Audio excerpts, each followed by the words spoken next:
ہم وہی کہیں گے جو ہمارا دین ہم کو بتاتا ہے، عمل کرو تو تمہارا بھلا ہے۔ والصلاة والسلام على سید الانبیاء والمرسلین، اما بعد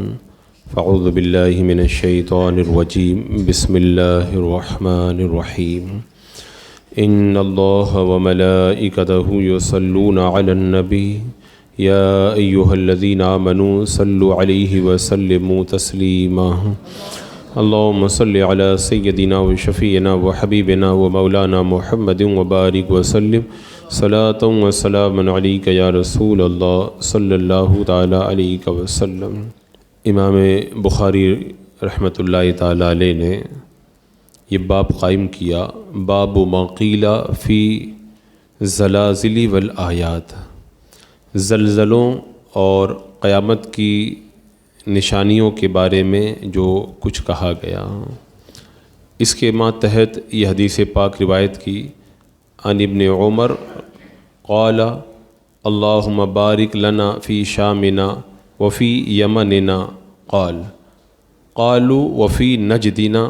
قال اللہم بارک لنا فی شامنا وفی یمیننا۔ حضرت عبداللہ ابن عمر رضی اللہ تعالیٰ عنہ نے بیان کیا کہ اللہ کے رسول علیہ الصلاۃ والسلام نے دعا کی۔ اس حدیث پاک میں اس کا ذکر نہیں ہے، دوسری احادیث میں اس کی صراحت ہے کہ اللہ کے رسول علیہ السلام نے دعا کی، اے اللہ ہمارے شام میں اور ہمارے یمن میں برکت عطا فرما۔ تو حضرت ابن عمر نے کہا کہ صحابہ کرام نے کہا اور ہمارے نجد میں، یعنی نجد میں بھی برکت کی دعا فرمائیں۔ تو حضرت ابن عمر کہتے ہیں کہ آپ نے فرمایا اے اللہ ہمارے شام میں اور ہمارے یمن میں برکت عطا فرما۔ انہوں نے پھر کہا وفی نجدنا، کہ ہمارے نجد کے لیے بھی برکت کی دعا فرمائیں۔ فرمایا قال هناك الزلازل والفتن وبها يطلع قرن الشیطان۔ اللہ کے رسول علیہ السلام نے ارشاد فرمایا وہاں پر زلزلے اور فتنے برپا ہوں گے، یا وہاں پر زلزلے اور فتنے ہیں اور وہیں سے شیطان کا سینگ طلوع ہوگا۔ یہ حدیث پاک بڑی مشہور ہے اور حدیث نجد کے نام سے اس حدیث پاک کو جانا جاتا ہے۔ میرے آقا صلی اللہ تعالیٰ علیہ وسلم نے اہل مشرق کے لیے دعا اس لیے ترک کر دی، یمن والوں کے لیے دعا کی، شام والوں کے لیے کی، نجد والوں کے لیے دعا نہیں کی، تاکہ وہاں سے جو شر نکلے وہ شر کمزور ہو جائے۔ اور دوسری وجہ یہ ہے کہ وہاں پر شیطان کے فتنے برپا ہونے والے تھے، اور میرے آقا صلی اللہ تعالیٰ علیہ وسلم نے اسی لیے وہاں کے لیے دعا نہ فرمائی، اور یہ فرمایا کہ وہاں سے شیطان کے سینگ نکلیں گے۔ شیطان کے سینگ سے مراد ہے شیطان کی جماعت وہاں سے نکلے گی۔ یہ حدیث پاک اور اسی سے ملتی جلتی دوسری بہت ساری حدیثوں میں ان فتنوں کی صراحت کی گئی ہے، جیسا کہ میرے آقا علیہ السلام نے ایک موقع پر ارشاد فرمایا۔ حضرت عبداللہ ابن عمر کہتے ہیں میں نے اللہ کے رسول علیہ السلام کو ممبر پر یہ فرماتے ہوئے سنا ہے، آپ نے ارشاد فرمایا خبردار یقیناً فتنہ یہاں سے ہی ہوگا، اور مشرق کی طرف اشارہ کرتے ہوئے کہا یہیں سے شیطان کی جماعت نکلے گی، یعنی نجد کی طرف اشارہ کر کے آپ نے بتایا فتنہ بھی یہیں سے نکلے گا اور شیطان کی جماعت بھی یہیں سے نکلے گی۔ اور یہ ابو داؤد شریف کی حدیث پاک جس میں اللہ کے رسول علیہ السلام نے ارشاد فرمایا ان قریب میری امت میں اختلاف اور قومی فرقہ ہوگا جو اچھی بات کریں گے اور برے کام کریں گے اور قرآن پڑھیں گے جو ان کے گلے سے نیچے نہ اترے گا، اور دین سے ایسے نکل جائیں گے جیسے تیر نشانے سے نکل جاتا ہے، پھر وہ دین کی طرف لوٹ کر کے نہیں آئیں گے جیسے تیر اپنے کمان کی طرف لوٹ کر کے نہیں آتا ہے، اور وہ تمام مخلوق میں سب سے زائد جو ہے وہ شریر ہوں گے، اور بشارت ہے اس شخص کے لیے جو ان کو قتل کرے اور وہ اسے قتل کریں، اور وہ کتاب اللہ کی دعوت دیں گے اور خود اس کی بات نہیں مانیں گے، اور جو ان سے مقاتلہ کرے وہ اللہ کے نزدیک ان سے بہتر ہے۔ لوگوں نے عرض کی یا رسول اللہ صلی اللہ علیہ وسلم اس فتنے کی نشانی بتا دیجئے، اس فتنے کی علامت کیا ہوگی؟ تو اللہ کے رسول علیہ السلام نے فرمایا سیماہم، فرمایا التحلیق، ان کی نشانی ہوگی سر منڈانا، وہ فتنہ جو اٹھے گا ان کی نشانی ہے کہ وہ لوگ سر منڈایا کریں گے۔ تو یہ بہت ساری سلسلہ وار حدیثیں ہیں جن کے اندر اللہ کے رسول علیہ الصلوۃ والسلام نے ان کے فتنے کو پورے طور پر ظاہر فرمایا۔ میرے آقا علیہ السلام نے جیسے فرمایا تھا ویسا ہی ہوا۔ نجد سے اس کے بعد میں فتنے نکلنا شروع ہوئے، اور وہ جتنی باتیں میرے آقا علیہ السلام نے اس فتنے کے حوالے سے بتائی تھی وہ ساری نشانیاں فرقہ وہابیہ نجدیہ اس فتنے کے اوپر پورے طور پر صادق آئی۔ چنانچہ مشرق ہی کی ایک سرزمین ہے نجد، 1111 ہجری میں وہاں پر ایک شخص محمد ابن عبد الوہاب نام کا پیدا ہوا۔ ان کے بھائی سلیمان اور ان کے والد عبد الوہاب، یہ دونوں تو نیک تھے، لیکن یہ عبد الوہاب کا جو لڑکا تھا محمد، یہ جو ہے وہ شروع ہی سے بگڑا ہوا تھا۔ والد نے اور بھائی نے پہلے ہی دیکھتے ہی اس کو پہچان لیا تھا کہ یہ آدمی ٹھیک نہیں ہے، اور علامہ سید احمد زینی دیلان رحمۃ اللہ تعالیٰ علیہ نے الدرر الثنیہ کے اندر لکھا ہے کہ ان کے بھائی سلیمان بن صالح بھی سلیمان بن عبد الوہاب بھی نیک تھے، اور ان کے والد عبد الوہاب بھی نیک تھے۔ عبد الوہاب کے لڑکے محمد کی بدعتوں، گمراہیوں اور باطل عقیدوں سے یہ لوگ انکار کرتے تھے، اور باقاعدہ ان کے بھائی نے اپنے بھائی کے رد کے اندر باضابطہ ایک کتاب لکھی تھی کہ میرے بھائی کے عقائد کتنے زیادہ بگڑے ہوئے ہیں۔ اللہ کے رسول علیہ السلام نے جو فرمایا تھا کہ وہاں سے شیطان کی جماعت نکلے گی، شیطان کے سینگ نکلیں گے، تو مشرق میں جو ہے وہ یہ فتنہ پھر ظاہر ہوا۔ اور اب یہاں پر سوال یہ ہے اس فتنے کو آدمی پہچانے کیسے؟ تو میں یہ کہتا ہوں اس طرح کی جو احادیث ہیں ان سب کو جمع کریں، اور ان احادیث میں جو نشانیاں بتائی گئی ہیں ان تمام نشانیوں کے اوپر غور کریں۔ جب ایک ایک نشانی کے اوپر غور کیا جائے گا تو یہ فتنہ خوب آسانی سے سمجھ میں آ جائے گا۔ جیسے مثال کے طور پر حضرت حذیفہ بن یمان رضی اللہ تعالیٰ عنہ سے روایت ہے، اللہ کے رسول صلی اللہ تعالیٰ علیہ وسلم نے ایک حدیث پاک میں ارشاد فرمایا کہ یہ جو لوگ نکلیں گے نا یہ اپنے پڑوسی پر تلوار چلائیں گے اور انہیں شرک سے متہم کریں گے، یعنی لوگوں کو ماریں گے، اور کیا کہہ کے ماریں گے؟ یہ کہہ کے ماریں گے کہ تم لوگ مشرک ہو، شرک کا فتویٰ لگائیں گے اور ان کو لوگوں کو ماریں گے۔ یہ اللہ کے رسول علیہ السلام نے ان کی ایک نشانی بتائی۔ اب آپ دیکھ لیں، یہ الدرر الثنیہ میں علامہ زینی دیلان رحمۃ اللہ تعالیٰ علیہ بیان کرتے ہیں، جب یہ فرقہ نجدیہ 1217 میں طائف پر قابض ہوا، انہوں نے ایک طرف چھوٹے بڑے سب کا قتل عام کیا۔ وہ بچے کو ماں کے سینے پہ لٹا دیتے تھے، اور اس کے بعد میں ماں کے سینے پہ لٹا کر کے بچے کو ذبح کرتے تھے، اور مسلمانوں کے مال کو لوٹتے، ان کی عورتوں کی بے آبروئی کرتے، اور خصوصاً انہوں نے حرمین شریفین میں جس طرح مظالم کیے، فرماتے ہیں کہ ان کو بیان کرنے کے وقت جو ہے وہ کلیجہ منہ کو آ جاتا ہے۔ اور اس فتنے کا جب ظہور ہوا تو انہوں نے مکہ مکرمہ پر گھیرا ڈالا، تو اہل مکہ اتنے پریشان ہوئے کہ کتے اور مردار کھانے پہ مجبور ہو گئے، اور پھر انہوں نے سرزمین مقدس حرم شریف کے اندر مسلمانوں کا قتل عام کیا۔ بہت سارے علماء، صالحین اور عام مسلمانوں کو قتل کیا، اور انہوں نے بہت ساری جو انہوں نے بدعتیں نکالی تھی نہ ماننے والوں کو بھی انہوں نے قتل کیا۔ جب یہ فرقہ نجدیہ پورے طور پر غالب آ گیا تو انہوں نے پھر اپنے باطل عقائد کی جو ہے وہ اشاعت شروع کی۔ یہ ایک نشانی آپ دیکھیں، مسلمانوں کا قتل عام کرنا، یہ نشانی میرے آقا علیہ السلام نے پہلے ہی ان کے لیے بتائی تھی۔ دوسری نشانی ان کے بارے میں یہ ہے کہ اللہ کے رسول صلی اللہ تعالیٰ علیہ وسلم نے ارشاد فرمایا تھا، یقولون من قول خیر البریہ، یعنی خیر البریہ اللہ کے رسول علیہ السلام کی باتیں کریں گے، یعنی حدیث ہی کریں گے ہر وقت، اور کچھ نہیں کریں گے۔ آج بھی آپ دیکھ لیں، کوئی بھی بات آئے گی سیدھا کہیں گے حدیث کے اندر یہ ہے۔ ہم لوگ اہل حدیث ہیں، حدیث پہ عمل کرنے والے۔ میرا آقا علیہ السلام نے پہلے ہی بتا دیا کہ صرف حدیث کی رٹ لگائیں گے، لیکن حدیث کے اوپر ان کا خود کا عمل نہیں ہوگا۔ اور تیسری نشانی میرا آقا علیہ السلام نے جو بتائی وہ یہ ہے کہ یہ حضرت ابو سعید خدری کا بیان ہے۔ ہم لوگ اللہ کے رسول علیہ السلام کے سامنے تھے، اللہ کے رسول علیہ السلام مال غنیمت تقسیم فرما رہے تھے۔ بنی تمیم کا ایک شخص ذوالخویسرہ حاضر ہوا، وہ بولا یا رسول اللہ انصاف کیجئے۔ اللہ کے رسول علیہ السلام نے فرمایا تیرے لیے بربادی ہو، جب میں انصاف نہیں کروں گا تو کون انصاف کرے گا؟ یہ نجد کا رہنے والا ذوالخویسرہ۔ فرمایا اگر میں انصاف نہ کروں گا تو تو خائب و خاسر ہو جائے گا۔ حضرت عمر رضی اللہ تعالیٰ عنہ یہ گستاخی دیکھ کر کے بھڑک اٹھے۔ فرمایا رسول اللہ آپ مجھے اجازت دے دیں اس کی گردن اتار کے رکھ دوں۔ میرا آقا علیہ السلام نے فرمایا اس کو چھوڑ دو،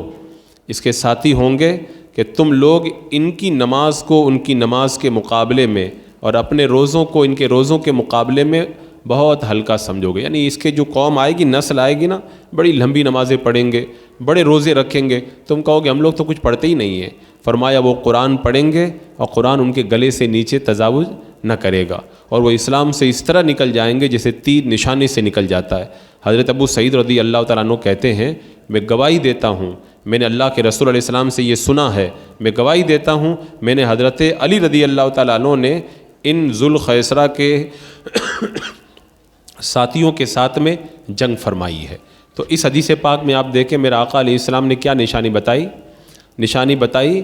کہ اس نے کہا تھا کہ اے محمد انصاف کیجئے۔ گستاخی کرنا، اللہ کے رسول علیہ السلام کی شان میں اس طریقے سے بدتمیزی سے پیش آنا، یہ ان کی ایک بڑی نشانی ہے، میرے آقا علیہ السلام نے بتایا۔ اب آپ دیکھ لیں ان لوگوں کا طریقہ کیا تھا۔ یہ جب نجدیہ نکلے وہابیہ، تو ان میں سے کوئی کہتا تھا کہ میری یہ لاٹھی جو ہے معاذ اللہ محمد سے بہتر ہے، معاذ اللہ رب العالمین، کیونکہ ان کی لاٹھی سے سانپ جیسی، ہماری لاٹھی سے تو سانپ جیسی چیزوں کو مارا بھی جا سکتا ہے، اور معاذ اللہ ثم معاذ اللہ محمد، آگے جو اس نے الفاظ لکھے ان کو بولنے کی جو ہے وہ میرے اندر جسارت نہیں، کہا کہ ان کی ذات سے کسی کو کچھ نفع بھی نہیں ہے، اور آگے لکھا وہ تو صرف ایک ڈاکیہ تھے جو چلے گئے، اور یہاں تک معاذ اللہ انہوں نے جو ہے وہ کہا کہ بے شک میں تمہارے پاس بڑا نیا دین لے کر کے آیا ہوں، اور بہت ساری اس طرح سے انہوں نے شان اقدس صلی اللہ تعالیٰ علیہ وسلم میں بکواسیں کی۔ تو یہ ایک اور بڑی نشانی ہے جو میرے آقا صلی اللہ تعالیٰ علیہ وسلم نے ان کے حوالے سے بتائی۔ اب اسی طرح ایک نشانی میرے آقا علیہ السلام نے ان کی یہ بتائی کہ وہ دین سے اس طرح نکل جائیں گے جیسے تیر نشانے سے نکل جاتا ہے، پھر دین کی طرف لوٹ کر کے نہیں آئیں گے۔ یہ نشانی بھی اس فرقے کے اندر پائی جاتی ہے کہ جس کے دل میں وہابیوں کے عقائد پیدا ہو گئے، پھر دوبارہ وہ سنی کبھی بننے کے لیے تیار نہیں ہوتا۔ جیسا کہ علامہ شیخ طاہر حنفی کی ملاقات علامہ سید احمد ذہنی دیلان سے ہوئی، گفتگو کے دوران الدرر الثنیہ میں انہوں نے بیان کیا کہ انہوں نے مجھے بتایا کہ اس فرقہ کے رد میں ایک کتاب لکھی ہے جس کا نام ہے الانتصار للاولیاء والابرار۔ کہتے ہیں مجھے امید اللہ تعالیٰ اس کتاب سے اس کو نفع دے گا جس کے دل میں نجدیوں کی گمراہی داخل نہیں ہوئی ہے، لیکن جس کے دل میں ان کی گمراہی داخل ہو گئی ہے ان کی اصلاح کی کوئی امید نہیں ہے۔ آگے کیا لکھا؟ اس لیے کہ حدیث پاک میں ہے کہ جو دین سے نکل جائیں گے دوبارہ دین کی طرف لوٹ کر کے نہیں آئیں گے۔ تو ہمارے بزرگوں نے بہت پہلے بتا دیا کہ اللہ کے رسول علیہ السلام نے فرمایا تھا یہ فتنہ نکلے گا، جو اس فتنے کا شکار ہوگا پھر دوبارہ وہ کبھی بھی دین کی طرف لوٹ کر کے نہیں آئے گا۔ اور آج بھی آپ دیکھ لیں یہ علامت ان کے اندر پائی جاتی ہے، ان کو سب کچھ سنا دو، چپ چاپ ہو جائیں گے، لاجواب ہو جائیں گے، لیکن کبھی بھی دوبارہ سنت کی طرف پلٹ کر کے نہیں آئیں گے۔ ایک اور نشانی میرے آقا علیہ السلام نے ان کی یہ بتائی کہ وہ اللہ اور اللہ کے رسول کی باتوں کی طرف لوگوں کی دعوت دیں گے، کہ قرآن کی طرف بلائیں گے، حدیث کی طرف بلائیں گے۔ آپ دیکھ لیں محمد ابن عبد الوہاب نجدی کہتا تھا کہ شریعت کے جو دلائل ہیں نا 4، کتاب، سنت، اجماع امت اور قیاس، وہ کہتا تھا سب کو چھوڑو، صرف کتاب اور سنت یعنی قرآن اور حدیث کو مانو اور کسی کو مت مانو۔ اور پھر اس کے بعد میں قرآن و حدیث کے اندر وہ اپنی مرضی سے جو ہے وہ جو چاہتا تھا وہ ملا دیتا تھا۔ ایک اور نشانی میرے آقا علیہ السلام نے ان کی اس حدیث پاک میں یہ بتائی، ان کی عبادت، ان کی تلاوت، ان کی نماز، ان کا روزہ، اور بڑے اہتمام سے وہ کریں گے، خشوع و خضوع سے ہوں گے، اور یہ علامت آج بھی ان کے اندر پائی جاتی ہے۔ ان کا ہر فرد یہ فخر کرتا ہے ہمارے پاس بڑے بڑے قاری ہیں، ہم لوگ جیسا قرآن پڑھتے ہیں سنی ایسا قرآن نہیں پڑھ پاتے، ہم لوگ جتنی نمازیں پڑھتے ہیں تمہارے پاس میں اتنی نمازیں نہیں ہیں، اور اس طرح سے وہ ان چیزوں کے اوپر فخر کرتے ہیں۔ لیکن اگر صحیح معنوں کے اندر دیکھا جائے تو وہ جو ہے وہ قرآن تو پڑھتے ہیں لیکن قرآن کے اوپر ان کا عمل ہرگز نہیں ہے۔ اور یہ جو حدیث پاک میں فرمایا نا کہ یہ ذوالخویسرہ سے یہ سلسلہ شروع ہوا ہے، جو اللہ کے رسول کی شان میں بدتمیزی کیا تھا کہ محمد انصاف کرو، اس سے یہ فتنہ شروع ہوا، اور میرے آقا صلی اللہ تعالیٰ علیہ وسلم نے ارشاد فرمایا کہ وہ نکلتے رہیں گے یہاں تک کہ ان کا آخری ٹولہ دجال کے ساتھ نکلے گا۔ تو ذوالخویسرہ نے پہلے گستاخی کی، وہاں سے ان کی شروعات ہوئی، اور اب نکلتے رہیں گے یہاں تک کہ جب قیامت کے قریب دجال نکلے گا تب یہ فتنہ جو ہے وہ اس کا ساتھ دیتا ہوا نظر آئے گا۔ اور یہ محمد بن عبد الوہاب یہ بھی وہیں کا رہنے والا تھا، تمیم کا، اور ذوالخیسرہ یہ بھی تمیمی تھا، یعنی جس علاقے کا وہ بدتمیز تھا جس نے شان اقدس میں گستاخی کی تھی اسی علاقے سے یہ بھی ہے۔ اچھا، یہ جو ایک نشانی اور حدیث پاک کے اندر میرے آقا صلی اللہ تعالیٰ علیہ وسلم نے ارشاد فرمائی کہ وہ قرآن پڑھیں گے لیکن قرآن ان کے حلق سے نیچے نہیں اترے گا۔ اس کا مطلب کیا ہوا؟ اس کا ایک مطلب تو یہ ہے تلاوت کریں گے صرف زبانی، لیکن تلاوت کا ان کے اوپر کوئی اثر نہیں ہوگا۔ دوسرا معنی یہ ہے کہ تلاوت کریں گے، قرآن پڑھیں گے، لیکن قرآن کے معنی کو بدل کر کے رکھ دیں گے، قرآن کے معنی کو بدل کر کے رکھ دیں گے، جیسا کہ وہابیوں کے بارے میں فرمایا گیا کہ یہ قرآن پڑھتے ہیں اور اپنی مرضی سے اس کی تفسیر کر کے لوگوں کو گمراہی کے اندر مبتلا کر دیتے ہیں۔ اور ایک معنی اس کا یہ بھی ہے کہ یہ قرآن تو پڑھتے ہیں لیکن دل کے اندر ان کے یقین نہیں پیدا ہوتا، جیسے قرآن کا ایک اثر ہوتا ہے وہ ان کے دل کے اندر نہیں اتر پاتا۔ اور ایک معنی یہ بھی ہے کہ بندہ جب قرآن پڑھتا ہے، نیک عمل کرتا ہے، تو وہ آسمان کی طرف بلند ہوتا ہے اس کا عمل، تو ان کا عمل وہ حلق سے نیچے نہیں اترتا ہے، یعنی آسمان کی طرف بلند ہوتا ہی نہیں ہے، اللہ تعالیٰ کی بارگاہ میں ان کا عمل مقبول نہیں ہوتا ہے۔ ایک اور نشانی جو میرے آقا علیہ السلام نے ان کی بتائی کہ سر منڈائیں گے۔ آپ دیکھ لیں اللہ کے رسول علیہ السلام کے زمانے سے لے کے آج تک جتنے بھی گمراہ فرقے نکلے، کوئی بھی سر منڈانے والا فرقہ ابھی تک نہیں نکلا ہے، صرف یہ وہابیہ ایک ایسا فرقہ ہے کہ سر منڈانا ان کے اندر عام ہے۔ اللہ کے رسول علیہ السلام نے یہ ایسی نشانی بتا دی، کوئی اگر قرآن نہیں پڑھا ہے، حدیث نہیں پڑھا ہے، انگوٹھا چھاپ ہے، تو وہ بھی اس نشانی کو دیکھ کر کے پتہ لگا لے گا کہ یہ فتنہ میرے آقا علیہ السلام نے کس کو کہا تھا۔ آپ دیکھیں کہ جو بھی وہابی بنتا تھا پہلے تو یہ محمد ابن عبد الوہاب نجدی کہتا تھا اس کا سر منڈاؤ۔ جب کوئی پیروکار ہو جاتا تھا تو اس کو اٹھنے نہیں دیتے تھے وہاں سے، بولے اس وقت تک مت اٹھنے دو جب تک کہ اس کا سر نہ مونڈ دو۔ اور اس سے پہلے جتنے گمراہ فرقے گزرے ان کے اندر یہ بات نہیں تھی۔ سید عبد الرحمن مفتی زبید کہتے ہیں کہ ابن عبد الوہاب نجدی کے رد میں یا وہابیوں کے رد میں کوئی کتاب لکھنے کی ضرورت ہی نہیں ہے، بلکہ ان کے رد کے لیے اتنا ہی کافی ہے کہ اللہ کے رسول علیہ السلام نے بتا دیا کہ یہ سر منڈائیں گے، کوئی کتاب لکھنے کی ضرورت ہی نہیں ان کے رد میں۔ فرماتے ہیں کہ ابن عبد الوہاب نجدی صرف مردوں کا سر نہیں منڈاتا تھا، یہ عورتوں کے بھی سر منڈانے کا حکم دیتا تھا۔ ایک بار ایک عورت کو پکڑ کے لے کے آئے، زبردستی وہابی بنایا انہوں نے، تو کہا کہ اس کا سر مونڈ دو۔ تو جب سر منڈانے کی بات آئی تو عورت نے کہا کہ سر کیوں میرا مونڈ رہے ہو؟ تو انہوں نے بتایا ہوگا کہ یہ کفر کے بال ہیں، تم ابھی تک شرک میں مبتلا تھی، اب تم صحیح معنوں میں مسلمان بن رہی ہو، اس لیے تمہارے کفر کے بالوں کو مونڈا جا رہا ہے۔ تو اس عورت نے کہا کہ اگر یہ ہمارے سر کے بال کفر اور شرک کے بال ہیں تو اگر ہمارے سر مونڈ رہے ہو تو جو مرد اسلام قبول کر رہے ہیں تمہارے کہنے کے مطابق، تمہارے وہابی بن رہے ہیں، تو ان کی داڑھی بھی تو کفر کے زمانے کی ہے، ان کی داڑھی کیوں نہیں مونڈتے تم؟ جب عورت نے یہ بات کہی تو وہ ابن عبد الوہاب محمد ابن عبد الوہاب نجدی ایک دم چپ چاپ سن ہو کر کے رہ گیا، اس کو کوئی جواب ہی سمجھ میں نہیں آیا کہ میں کیا جواب دوں۔ تو میرے آقا علیہ السلام نے ان کی جو یہ بڑی نشانی بتائی تھی کہ یہ سر کو منڈائیں گے، یہ نشانی اس زمانے سے لے کے آج تک جو ہے وہ وہابیوں کے اندر کثرت سے پائی جاتی ہے، آج بھی جو ہے وہ سر مونڈنا ان کے اندر عام ہے۔ تو اللہ کے رسول علیہ السلام نے شام والوں کے لیے دعا فرمائی، یمن والوں کے لیے دعا فرمائی، لیکن نجد والوں کے لیے دعا نہ فرمائی، اس لیے کہ میرے آقا علیہ السلام کو پہلے سے پتہ تھا کہ یہ نجدی جو ہے وہ کتنا فتنہ بپا کریں گے۔ اب یہاں پہ کوئی یہ کہہ سکتا ہے کہ سنیوں نے جو یہ باتیں کہی ہیں